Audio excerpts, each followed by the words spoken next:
illegal marketing of breast binders to children for the purpose of treating gender dysphoria commits significant regulatory violations and requires swift congressional or corrective action. If the manufacturers don't comply, they could face enforcement actions, including product seizures. Furthermore, HHS is also moving to reverse the Biden administration's attempt to include gender dysphoria within the definition of disability. My uncle, Ted Kennedy, was the primary author of the Americans with Disabilities Act and of the 1978 amendments that strengthened the Rehabilitation Act. The Biden-era amendments that designated gender dysphoria as a disability serve the commercial interest of a predatory, multi-billion-dollar industry that betrayed the original intention of those laws and gendered widespread public resentments against those laws among the American people and discredited the statutes in the public mind. These are statutes that were designed to protect the most vulnerable Americans, and the misuse of these statutes for these purposes injures the statutes themselves and injures other people who are entitled to that protection and who Americans want to see protected. Our proposed rule will reassure recipients of HHS funding that policies preventing or limiting sex-rejecting procedures do not violate disability non-discrimination requirements. Finally, our Assistant Secretary of Health, Admiral Brian Christine, today signed a public health message to inform healthcare providers, families, and policymakers that current evidence does not support claims that puberty blockers, cross-sex hormones, and surgeries are safe and effective treatments for pediatric gender dysphoria. These announcements are grounded in evidence and shaped by compassion. President Trump has made child protection a national priority. The Make Our Children Healthy Again strategy demonstrates that commitment. Sex-rejecting procedures rob children of their futures. The Maha Commission strategy report calls for an end to over-medicalization of our children. Unnecessary medical interventions drive big money interests that push sex-rejecting treatments.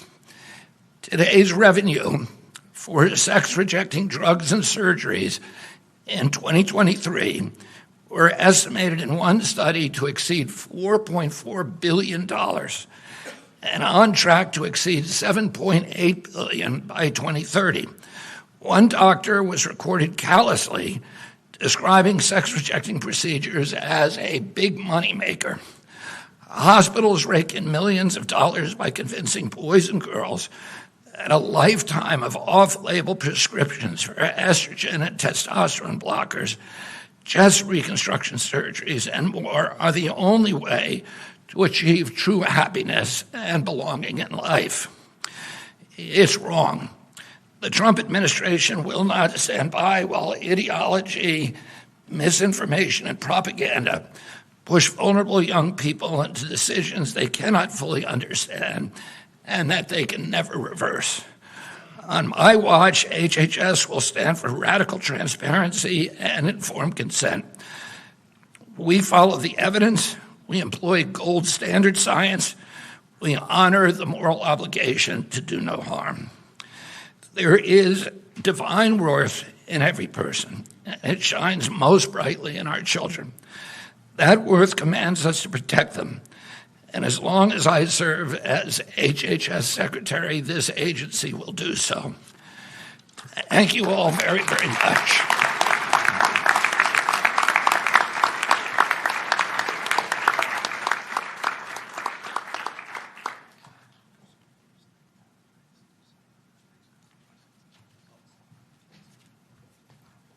Sorry, I thought I was last. I guess I'm not.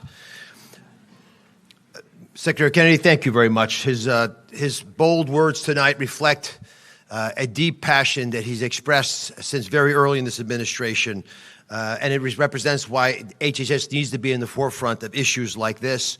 The white paper that was crafted, it's several hundred pages long, but is actually a superb document, created a foundation for CMS my agency, Medicare and Medicaid, to take bold action as well to address some of the challenges.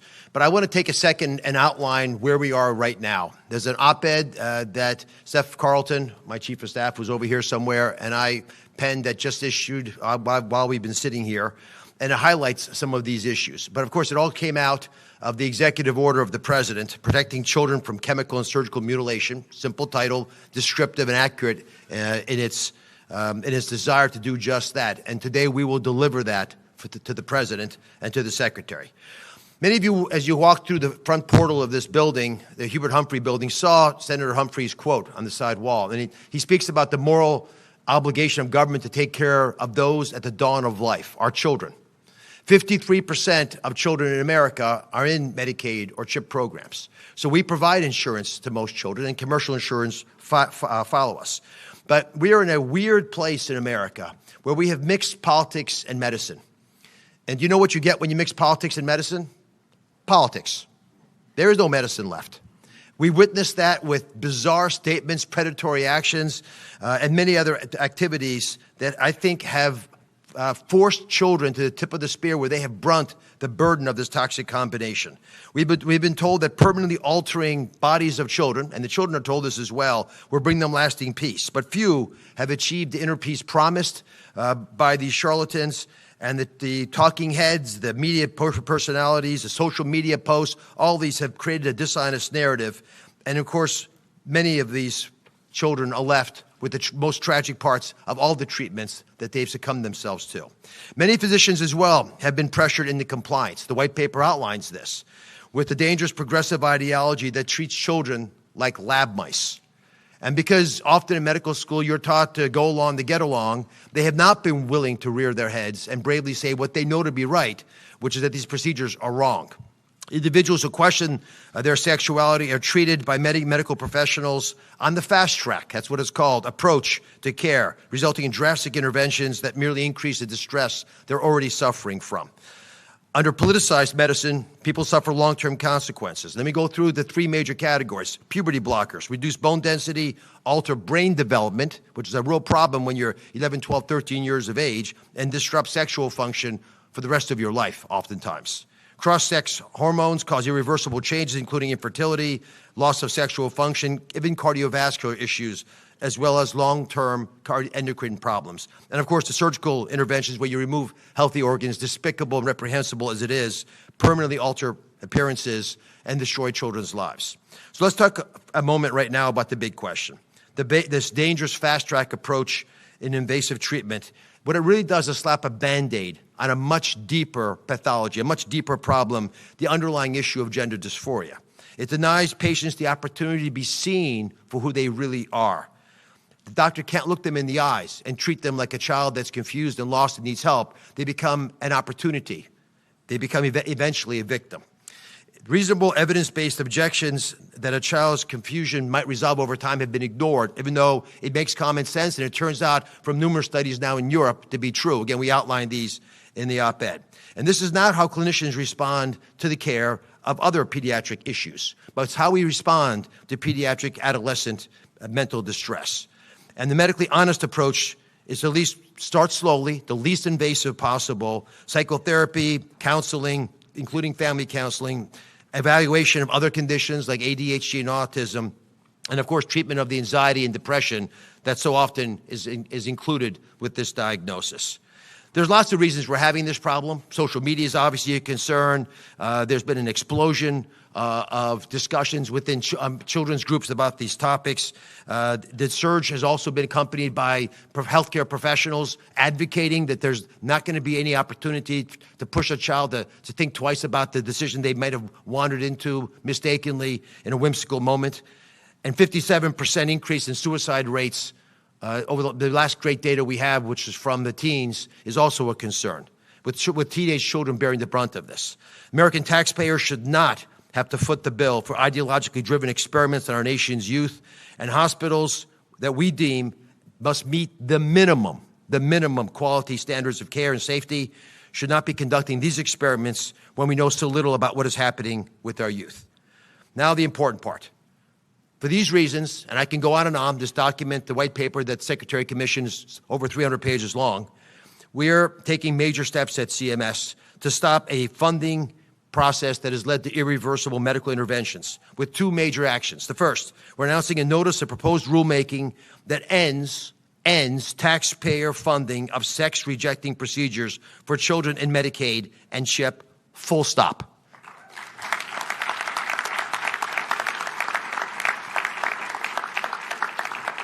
We don't provide health care to every child, but at 53%, we've got most, and we're not going to let taxpayer money go to hurt these children, and those children will no longer be hurt with this ideology. We know that inflicting these procedures on young people costs them and the Medicaid system countless dollars, not just in medical bills, but also all kinds of downstream issues, while providers reap the rewards. Too many providers inappropriately profit from carrying out these destructive procedures, and I'm just going to go through this grotesque laundry list of prices just so you're on the same page with what Secretary Kennedy started teasing at. According to a 2022 JAMA data, so it's very recent, the typical vaginoplasty, a procedure a child does not need, costs $60,000. Shockingly, a phalloplasty, the creation of a penis, costs, on average, in America, according to this data, high quality, $150,000 per child. I do believe, with doing some work, that these prices have continued to increase with increasing manufactured demand. And I must point out that the creation of a vagina, in that case of a phalloplasty, or a scrotoplasty where you add testicles, that's extra. This is a pathology that has afflicted the medical profession. It is shameful that clinicians have profiteered off this. I do not understand how it could possibly have been tolerated by the leadership of these institutions, but it will no longer be funded. And I can tell you, if they're so diehard desirous of helping children and they don't get paid, the question is, will they do these procedures? And I think we know the answer. The second big thing, that's $250 million over the next decade of savings to the taxpayer, but that's irrelevant to this issue compared to the harm to the next generation, to our future, because kids are always our future. Second, to reinforce the need to protect our children, we are announcing that certified Medicare and Medicaid hospitals, pretty much everyone in the hospital in the country, will no longer be permitted to perform certain sex-rejecting procedures on children. Any hospital that does offer sex-rejecting procedures to vulnerable populations of pediatric-age kids will no longer be able to participate in the Medicare and Medicaid program.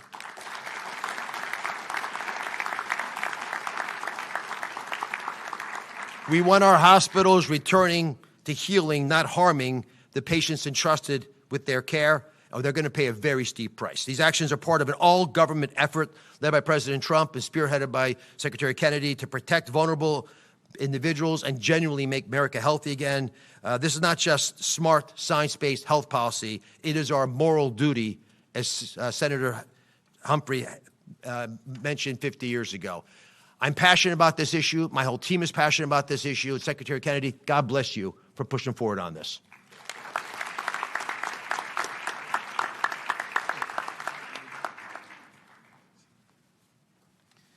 Thank you, Dr. Oz. One of the most barbaric features of a society is the genital mutilation of its children. It's based on a medical dogma, sadly, that the normal, sometimes stressful experiences of boys and girls growing up is a pathology that requires medical intervention. Parents are told if they don't agree to these disfiguring and permanently sterilizing procedures, they're putting their child at increased risk of suicide, a baseless claim that has never been supported with good data. Let's be honest, and I'm going to say what you're not supposed to say. Pushing transgender ideology in children is predatory, it's wrong, and it needs to stop.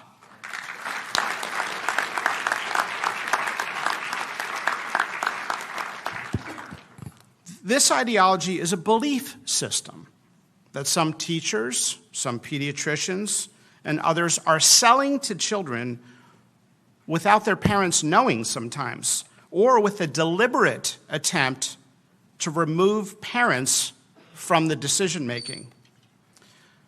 Puberty can be stressful, and for all of history, being a kid and interacting with kids from the opposite gender can be awkward, even confusing at times. But to see now a society putting kids on a path of chest binders, drugs, castration, mastectomies, and other procedures is a path that now many kids regret. And Chloe, I've got to say, your testimony in front of the Hill was one of the best descriptions I've heard on this issue ever. Maybe one of the best descriptions I've heard of any topic ever presented in front of Congress, and it's an honor to be here with you.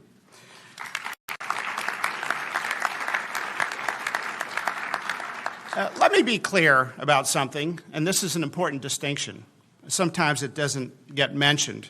We're not talking about medically treating kids with a biological basis for differences in sexual development, what used to be called intersex. We're not talking about children with 5-alpha reductase deficiency, Klinefelter syndrome, Turner syndrome, or other sex chromosome abnormalities. We're talking about an ideology that is supported by flawed science that every child as young as 4 years of age should pick from an array of genders. We've got high schools now where half the kids don't identify as a boy or girl. What's going on? To American hospitals and clinics, do not ask parents to leave the room in order to sell your transgender ideology to America's children.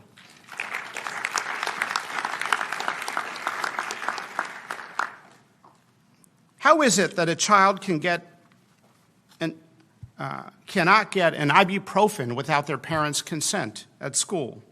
Yet states like California are arguing that children should be able to make irreversible choices without their parents' knowledge. The UK actually did a comprehensive review in the Cass Commission of the medical literature and found there's no role for puberty blockers in many of these interventions. We as doctors have a duty to speak up, and that's why we're here, against this cruel practice. It's been hard to speak honestly on this topic. Many in academia who have challenged the dogma have been railroaded, dismissed, fired, or labeled in a form of modern-day McCarthyism. Just ask the former Brown University professor Lisa Lippman, whose research suggested that transgenderism was a socially contagious condition. Brown University persecuted her and did not renew her contract. And this is the story of many academics that are trying to speak common sense to this insanity. Let's stop with the labeling and let's have an honest conversation about what's best for America's children. Today, the FDA is taking action. We are sending warning letters to 12 manufacturers and retailers for illegal marketing of breast binders for children for the purposes of treating gender dysphoria. Breast binders are a Class 1 medical device with legitimate medical users, such as being used by women after breast cancer surgery. And these binders are not benign. Long-term usage has been associated with pain, compromised lung function from atelectasis collapse, and even difficulty breastfeeding later in life.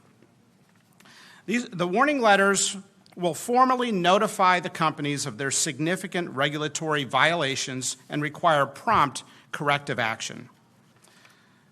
And I want to say thank you, President Trump, for signing the executive order to have us look into this. Thank you to Secretary Kennedy for speaking directly to this issue, to Mehmet Oz for finally ending government-funded sex transition procedures in the United States, to Jim O'Neill for his leadership, Brian Christine, Jay Bhattacharya, to Chloe for sharing her personal experience, to the entire team, to the many members here, Senators Marshall, Cassidy, Langford, Blackburn. You've taken risk and stood up on this topic and stood for what's right. Congressman Wahlberg, Adderholt, Harshberger, Crenshaw, A.G. Paxton. It's not easy to speak up on these issues, and you've done it at personal career risk. Thank you for speaking up for American children. It's time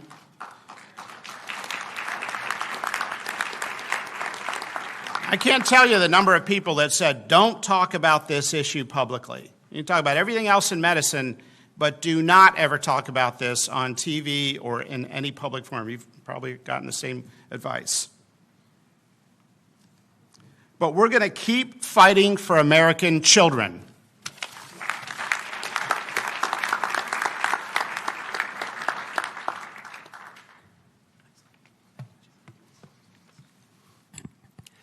Good morning.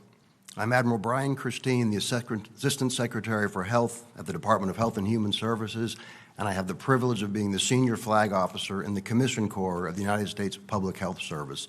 Welcome to you all, but especially welcome to you, Chloe. Today, we are taking decisive action to protect America's children from chemical and surgical mutilation and to restore evidence-based medicine and gold standard science to the forefront of federal health policy. What we found in our gender dysphoria review was truly alarming. From 2016 to 2019, the number of sex-rejecting procedures performed on children tripled. And despite the mounting evidence of harm and the reversals by European countries, the previous administration and my predecessor were driven by a warped ideology and a radical political agenda. And that is why I am signing this public health message today, to ensure that healthcare providers understand their responsibility to put children's health and safety first. As medical professionals, we have an ethical obligation to provide excellent care to our patients informed by the best evidence we have. And as such, we should refuse interventions that pose risks of unnecessary harm because our first mission is to do no harm. For the safety of our children, medical professionals should refuse to provide puberty blockers, cross-sex hormones, and surgical interventions. Instead, we must prioritize comprehensive psychosocial assessment and support. We must address co-occurring mental health conditions, and we must provide compassionate, developmentally appropriate counseling. And finally, we must educate young families about the incredibly weak evidence for these medical interventions. And let me be clear about this. This is not about politics. It is about science. It is about safety. It is about radical transparency. It is about trust. Our mission is to ensure that every American child receives medical care that is evidence-based, that is ethical, and worthy of the public's confidence. For America to be healthy and great again, we need strong, healthy boys and girls who will have the chance to know the joy of coming together as one and starting their own family one day. And if they are subjected to these vile, sex-rejecting procedures, that cannot happen.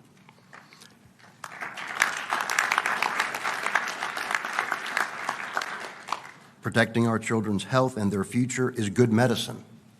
Protecting our children's health and their future is our moral obligation. Today, I am offering the opportunity for every medical professional to absolutely reject harmful, irreversible procedures on minors and instead to prioritize medicine that puts the health of America's children first. All of us on this stage will continue to be guided by gold standard science, a dedication to radical transparency, and a commitment to truth. President Trump and Secretary Kennedy will stand for no less. Thank you all for being with us today. God bless President Donald Trump. God bless Secretary Robert F. Kennedy Jr. God bless all of our vulnerable children who suffer from gender dysphoria and their families. God bless Chloe Cole, and God bless our republic. Thank you.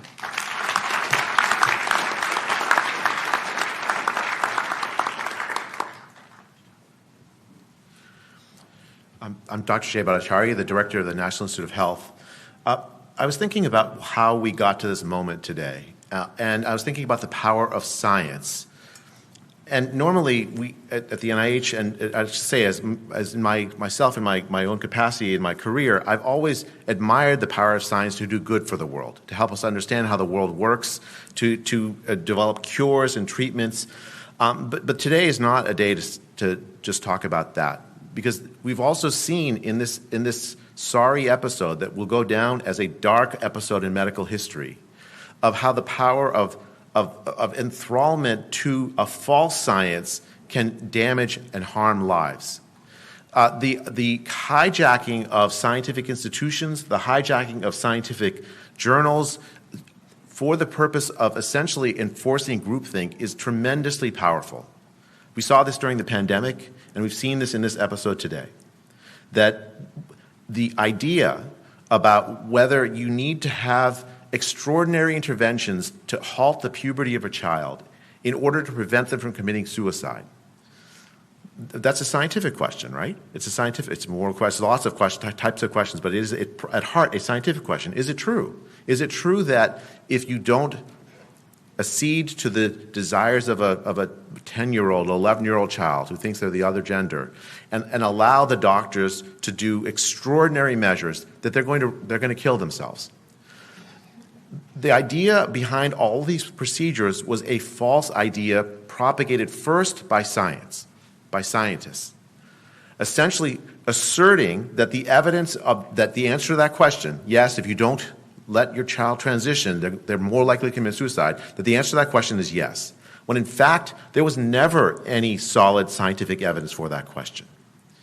The 300-plus page HHS report, the report that was done in the UK, the CAST report, the Scandinavian reports, all those came and looked at the scientific evidence, and they all came to the same conclusion, that the scientific evidence that the answer to that question is yes is incredibly weak. And so the question is, why did it take so long? Why did it take so long, and how did the first idea come in the heads of people to assert falsely that there was strong scientific evidence to say that you must transition your kid or else they're going to commit suicide? I mean, those are haunting questions for me as the director of the National Institute of Health, because the key idea in science is that when there are extraordinary claims made, you have to question them. Even when you have ideas that are well established, you have to question them. And yet what happened was that there was essentially a groupthink that prevented excellent scientists from speaking up when they should have. The extraordinary courage of the authors of the HHS report, I don't know if you're all here in the room today, is stunning to me, because they stuck their heads up. The extraordinary courage of Chloe Cole, sticking her head up when it was almost impossible to do so. Why was it so impossible? Because the power of science to enthrall minds is almost unmatched in our society. So what do we need to do? First, don't ever let, if you're a parent, don't ever let a doctor tell you, essentially blackmail you into thinking that you must accede to a transition for your child, because if you don't, the child will kill themselves. There's no warrant for that. The scientific evidence does not support that, and we should never, and I'm proud to be part of an administration that is putting an end to that practice.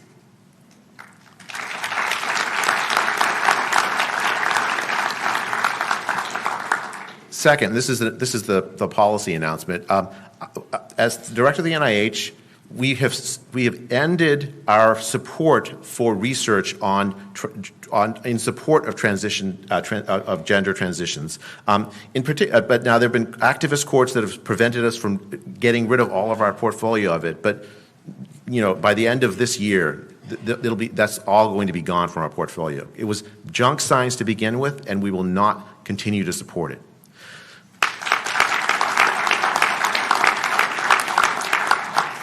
Let me tell you an anecdote about this. There was a researcher that the NIH funded that did a study of whether, to answer the question, was it more likely that a child who didn't transition would commit suicide? That researcher found the answer was no. But because the researcher's ideology was so enmeshed in this, because if the answer is no, that means she might get canceled, she refused to release the study, refused to release the data. And we at the NIH have got the data from this researcher and made it available for other researchers to do replication studies and work on. I'll tell you, I think to me that is an absolute violation of what it means to be a scientist. When I find data that disagrees with my priors, my ideas about the way the world works, I change my mind. Actually, the easiest way to always be right, when you're wrong, you just change your mind. It's very simple. That's the beautiful thing about science. So I made the announcement already about no longer funding this, but the second announcement, and this is really, really important to me. There are thousands of kids that have undergone this transition, and many of whom regret having undergone this transition. There are thousands of kids that are in mental distress because they've been through this, families torn apart. We are going to fund science to help them, because what I don't want is for the answers to those families to be based on basically no evidence or presumed knowledge that we don't actually have. We're going to do gold standard science to help those families, to help those kids that are detransitioning or thinking about detransitioning, because we have to follow wherever the evidence leads in order to protect children. So Secretary Kennedy, President Trump, if you're listening, and all the distinguished congressmen and senators and others in the room, thank you for your leadership on this issue. Thanks for on the behalf of all the parents and kids of this country. I think we are turning a page in this. This will be remembered as a dark day. Today we'll remember as a bright day, but the episode of the last several years will remember as a dark page in the history of science, and let's pray that we never have to do that again. Thank you.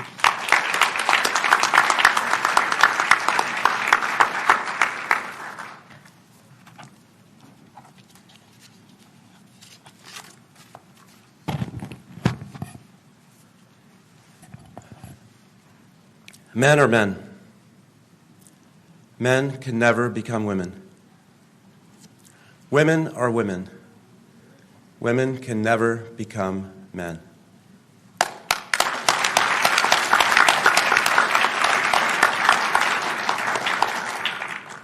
Children are innocent, and they need our protection.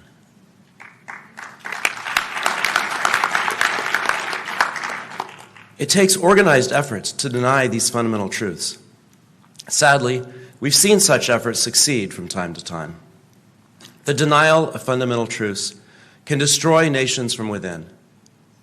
At the root of the evils we face, such as the blurring of the lines between sexes and radical social agendas, is a hatred for nature as God designed it, and for life as it was meant to be lived. This ideology does not just deny biology, it declares war against it. As part of the Biden administration's war on nature, this department perverted the Rehabilitation Act of 1973. They pretended that gender dysphoria was a disability to force healthcare providers and programs to mutilate minors. Without the reforms Secretary Kennedy made today, more children would be coerced into life-altering interventions that many will deeply regret. Thankfully, President Trump and Secretary Kennedy are stopping this madness and stopping the war. Through the leadership of Paula Stannard and the Office for Civil Rights, our proposed rule would revise Section 504 of the Rehabilitation Act to exclude gender dysphoria not resulting from physical impairments. We are reassuring recipients of HHS funding that policies preventing or limiting sex-rejecting procedures do not violate Section 504's disability non-discrimination requirements. Previous speakers have discussed treatment for pediatric gender dysphoria, review of evidence and best practices, our rigorous study of the medical dangers posed to children from attempts to change their sex. Everyone should read this study. Chloe, thank you for your relentless advocacy to protect children from harm. Body dysmorphia and gender dysmorphia and alienation and social contagion cause a lot of children to suffer. As Jay and Brian said, we are working on approaches and solutions. Today, we are drawing a line to stop these problems from becoming worse. Compassion compels us to do so. Thank you.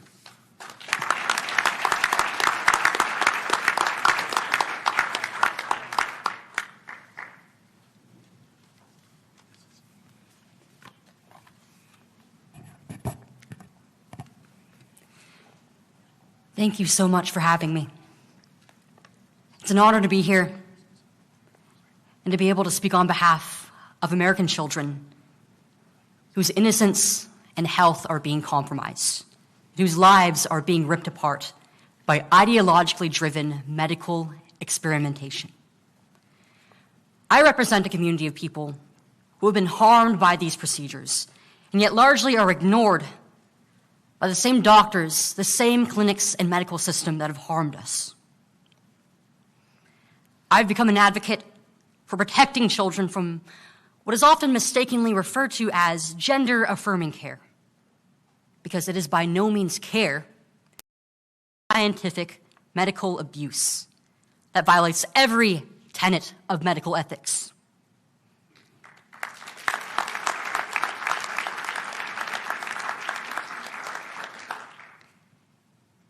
This ideology is festering at an unimaginable scale within our hospital systems, our culture, our communities, and to many within our own families.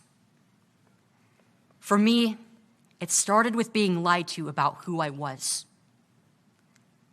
by adults outside of my family. I was made to feel that the way that God beautifully made me was in fact a mistake that could only be fixed by so-called modern medicine.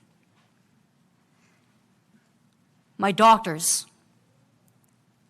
rather than guiding me, they affirmed my childish misgivings about my developing body, my belief that I wasn't just a tomboy, that if I liked having short hair, if I liked being around the boys more, if I behaved more like my older brothers, I actually was a boy who just so happened to be born in a girl's body.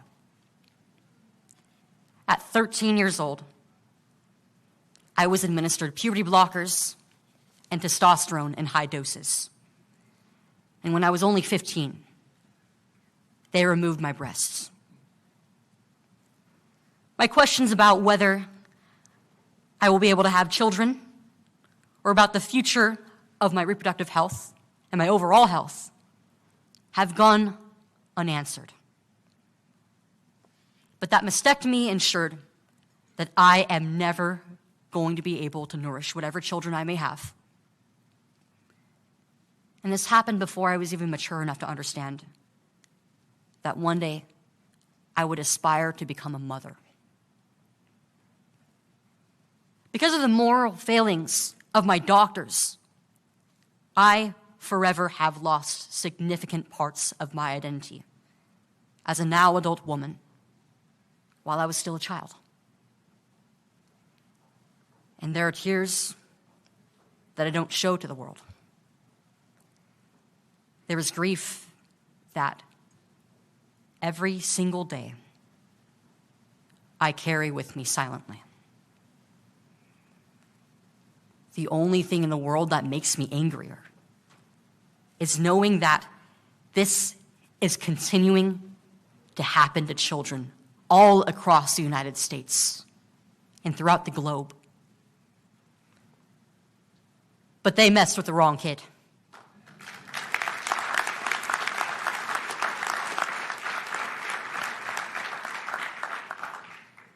At 16 years old, I rejected the lies that I was sold. I detransitioned, and I chose to face the world and sound the alarm on what is happening to my generation, both in the hopes that this would set forth a movement of young people who chose to break free from ideology, and also that one day, no child would ever have to speak up about this ever again.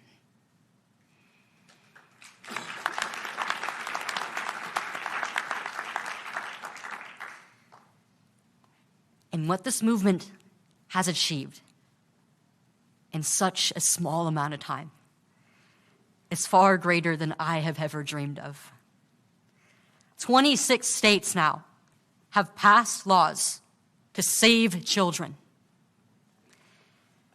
Laws that all have been upheld by the Supreme Court earlier this year. President Trump has signed countless executive orders to fight for biological reality, to fight for the protection of our kids. My own lawsuit filed by Center for American Liberty is finally moving forward. And of course, the Department of Health and Human Services has been a decisive part in our wins this first year of Trump's second term. With the release of the peer-reviewed gender dysphoria report, it has become official U.S. policy that these treatments in children are questionable at best, life-shattering at worst.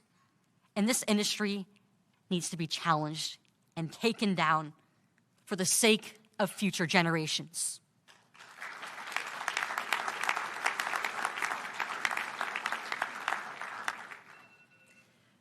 Because there is no such thing as being transgender, nor children born in the wrong bodies.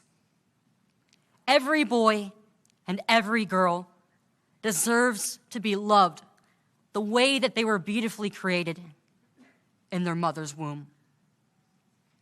And to the young people out there who are struggling with this mental illness, I want you to know that there is a better way out.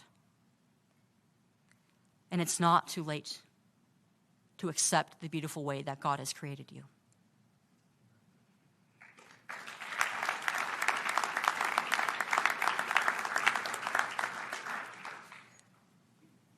My story turned out to be a success story, but it was only in spite of my doctors and the horrible things that they did to me, to my family. I am only one voice out of thousands of children, but our cries for help have finally been heard.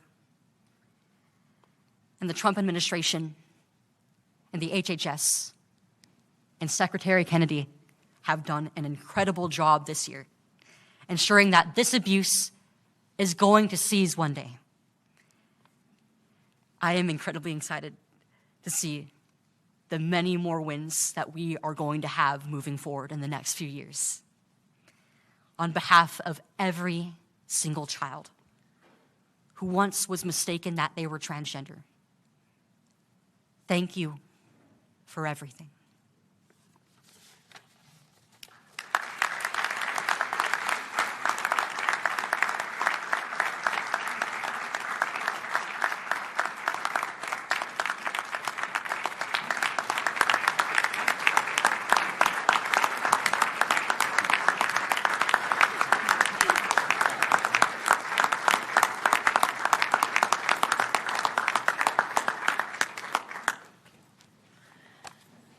Thank you, everyone. Thank you for all the comments today. We're now going to take questions from the press. Please keep your question to the reason we're here today. Also, if you can clearly state your name and your outlet, and if all the speakers want to stand up and be ready to answer questions, and then who you'd like to ask your question to. Sarah?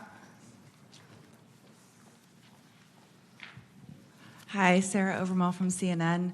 I first wanted to ask just if you have a sense in Medicare and Medicaid how much gender identity care was being funded or paid for, but also all of you mentioned in some capacity mental health care resources. So does this go with more support for mental health care and well-being in children?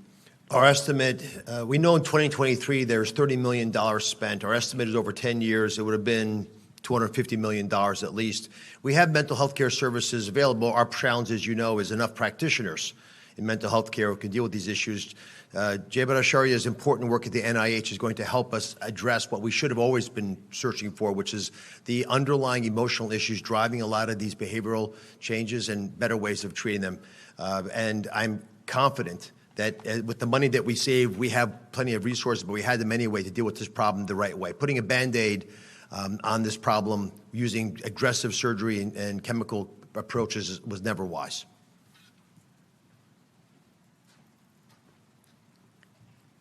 Caitlin?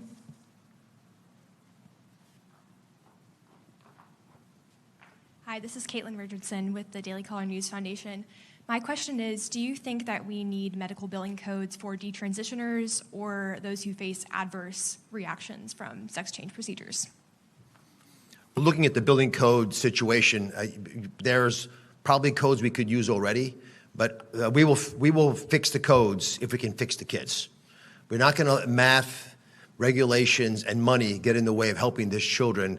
For the same reason, we don't want to allow any of those resources to be used in a perverted way to harm children. These kids, and we've all spoken to this, their prefrontal cortexes are not yet mature scientifically. So condemning them to decisions that they make whimsically at those ages, no parent would allow to have happened.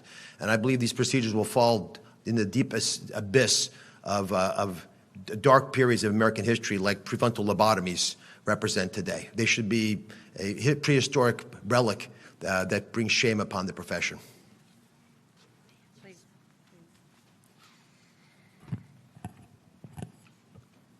I think that it's incredibly important that within the medical system, we get measures passed and we have billing codes written for those who detransition or regret their transition or have been harmed by any of these procedures, even if they choose not to detransition. Because to speak to my own experience as somebody who has gone through the system,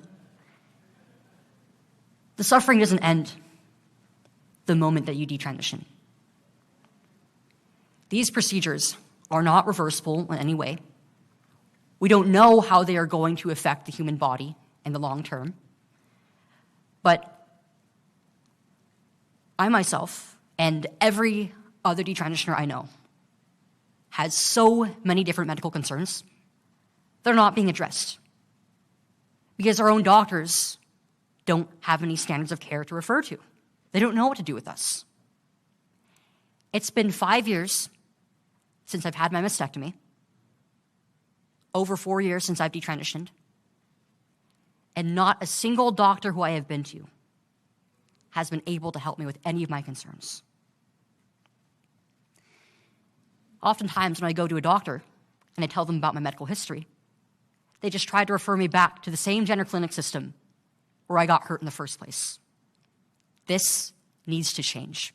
Right now, there is no infrastructure that is prepared for the thousands of patients who regret this and have been harmed and will continue to be harmed until this is stopped. It doesn't just stop at protecting children and preventing what happened to me. We need to address what happens to those who have already been through this.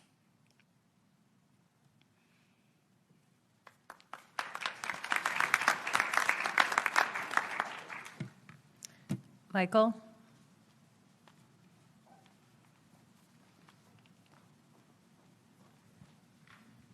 Hi, Mike Emanuel from Fox. Mr. Secretary, I have no doubt taxpayers and many parents are relieved by what you are doing.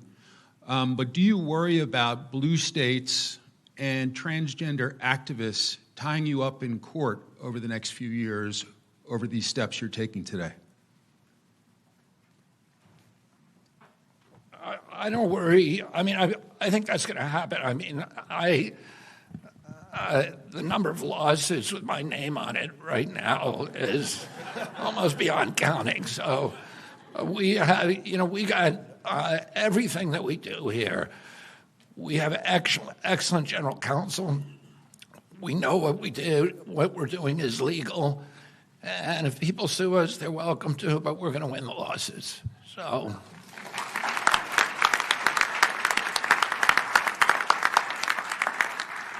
Jonathan Brown. Hi, Jonathan with the Christian Post.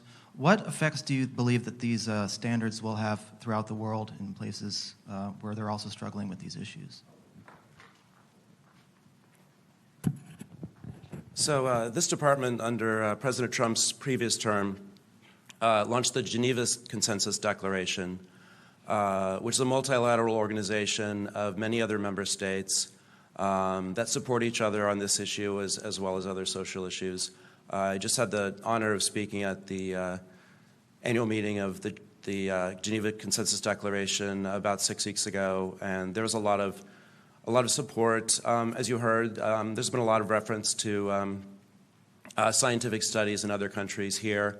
I think the report we've all talked about today that was published here will be read around the world and translated. So there is a lot of cooperation between many nations. That's right there.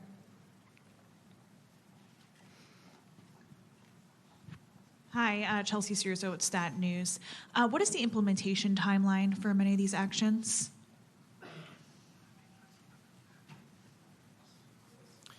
The notice of proposed rulemaking generally is a 60 to 90-day period of comment, and following which we will evaluate all the answers and thoughts and recommendations we hear and issue our final ruling.